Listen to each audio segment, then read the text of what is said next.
is going on, everyone? This is Jack with the Trading Tribe, and today we are back at it with another trade recap or mid-trade recap, if you will. Feel free to like and subscribe for more trade recaps like this.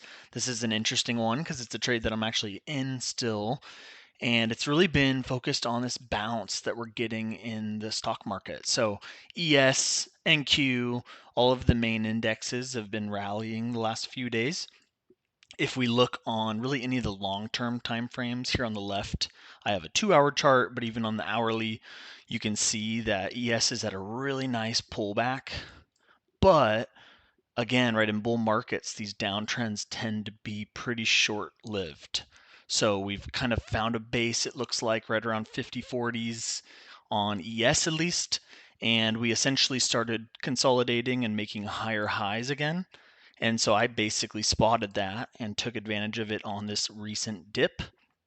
So I have a pretty good entry here. Let's see, I'll open up Active Trader. We can see that I'm up about 4.1K currently floating that. I'm still in the actual position here.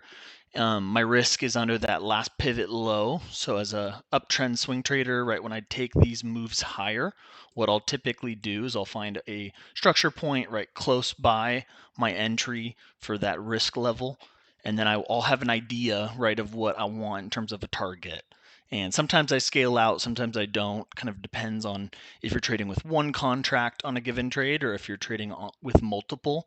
That kind of is one of the benefits to spreading out to multiple contracts. You can spread out your entries and exits as well. In this case, I am at a record profit on this floating trade, so definitely happy with it, but I want to give it time to have some additional strength, right? Because we're coming up to some moving averages on something like the 2-hour, but if we drop down to different time frames, this is looking really bullish again. So I'll just use my buttons here to go to the hourly. On the hourly chart, we're above all of the major moving averages again. So the 200, 100, 50, you can see all these moving averages are beginning to point upward, and we're still making, right, those higher highs. We're almost in a higher high currently. If we see on this 1-minute chart, right about 20 minutes ago, we just made another new high in these last couple days during this bounce move at least. So for now, my target, right, is way up here at the highs where it kind of came from a week and a half ago.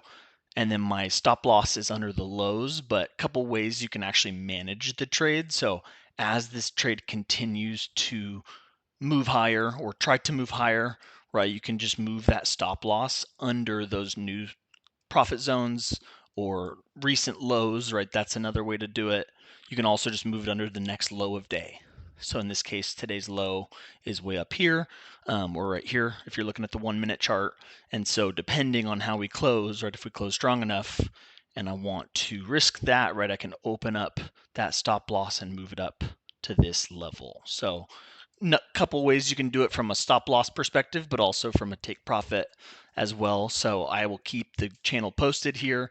This is a current swing trade, which I am, pretty confident on. So my target is up at those highs, but I am willing to kind of adapt accordingly based on the price action. Today did sell off at the beginning of the day. So you can see that here right after the open, right? We had a really clean sell off, but then a really nice strong recovery. So we're kind of in an uptrend again on the 1-minute chart.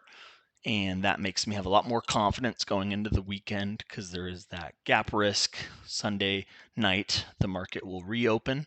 And so you do hold yourself to a little bit of gap risk there.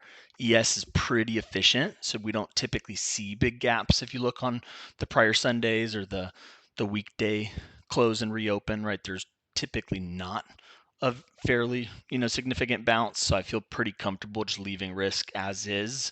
But if we do end up pretty strong, I will potentially move it up under the current low. If anybody has questions down below, feel free to like and subscribe to the channel as well, just to show your appreciation here. And I'll continue doing these. These mid-trade recaps are fun too, because you can see the perspective and what made me take the swing trade, how I'm managing the swing trade, but also how I am looking to protect myself in the event that this still could turn around and move lower. Thanks, everyone.